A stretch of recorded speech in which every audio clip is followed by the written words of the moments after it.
অভাগা এক footballer Philippe Coutinho little magician নামে খ্যাত। ফিলিপে কুতিনহো সময়ের সাথে নিজেকে হারিয়ে খুঁজেছেন। ইনজুরি এবং কেরিয়ারে ভুল সিদ্ধান্তর কারণে নিজেকে হারিয়ে ফেলেছেন তিনি। ফুটবল বিশ্বের এক হতভাগা ফুটবলের রাজপুত্র বলা হয় তাকে। অসাধারণ প্রতিভা নিয়ে জন্মেছিলেন তিনি। ডি বক্সের বাইরে থেকে লং পাসে গোলগুলো এখনো লেগে আছে ভক্তদের মাঝে। ভালোবেসে ভক্তরা তার নাম দিয়েছিলেন জাদুর কোঠা। আজ কোথায় হারিয়েছেন সেই লিটন ম্যাজিশিয়ান? সেই সময় নেইমারের পরে বর্তমান বিশ্বের দ্বিতীয় ফুটবলার ছিলেন তিনি। এখন সেই কুতিনহো কোথায়? কুতিনহোর এই বয়সে নেইমার ভিনিকে ছাড়িয়ে যাওয়ার কথা ছিল। হতে পারতেন কিংবদন্তি কাকা রোনালদিনহোদের সাথে একজন। নেইমার না থাকায় ব্রাজিলের 5 জন প্রাণভোমরা ছিলেন, তাদের মধ্যে কুতিনহো একজন।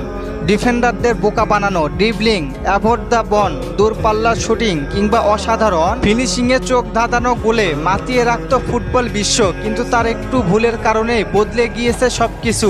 পাল্টে গিয়েছে নিজের কেরিয়ার ও ভাগ্যের চাকা।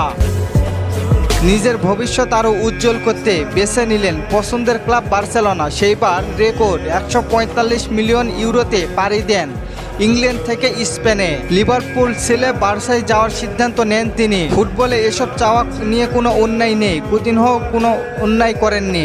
তবে লিভারপুল ছেড়ে আসার সময় কুতিনহোকে ক্লুব বলেছিলেন, তুমি থেকে যাও লিভারপুলে।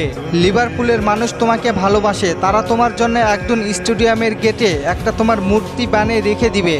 কিন্তু কোনো কিছুই তাকে আটকাতে পারেনি। চলে আসলো বার্সেলোনায়। তারপরে একে একে ব্যর্থ হবার গল্প কুতিনহোর। বললেন ইনজুরিতে, আস্তে আস্তে স্কোয়াডে জায়গা হারাতে শুরু করলেন তিনি। একদিকে কুতিনহোর অবনতি আর অন্যদিকে লিভারপুলে জয় করে ফেলল ইউরোপের সর্বোচ্চ সম্মান উয়েফা চ্যাম্পিয়ন লিগ। কুতিনহোকে নিয়ে বার্সা 2টি লা লিগা জিতলেও তাতে কুতিনহোর অবদান ছিলেন, কুতিনহো সেটি মনে করেন না। এরপরে তাকে লোনে পাঠানো হলো বায়ার্নে। সেখানে গিয়ে আবারও নিজেকে মেলে ধরলেন এবং চ্যাম্পিয়ন লিগে বার্সাকে 2 গোলে বিধ্বস্ত করে তার কেরিয়ারে চ্যাম্পিয়ন লিগ জয় করে এবং এরপরে আবারও চলে আসলেন বার্সেলোনায়। কুতিনহো বার্সেলোনায় আস্তে আস্তে শেষ করে দিয়েছে। আপনাদের কি মনে হয়, কুতিনহো কি আবারও জাতীয় দলে ফিরবে? জানিয়ে দিন কমেন্ট করে। আর ফুটবলকে নিয়ে নতুন কোনো প্রশ্ন থাকলে করতে পারেন, পরবর্তী ভিডিওতে রিপ্লাই করব। ধন্যবাদ।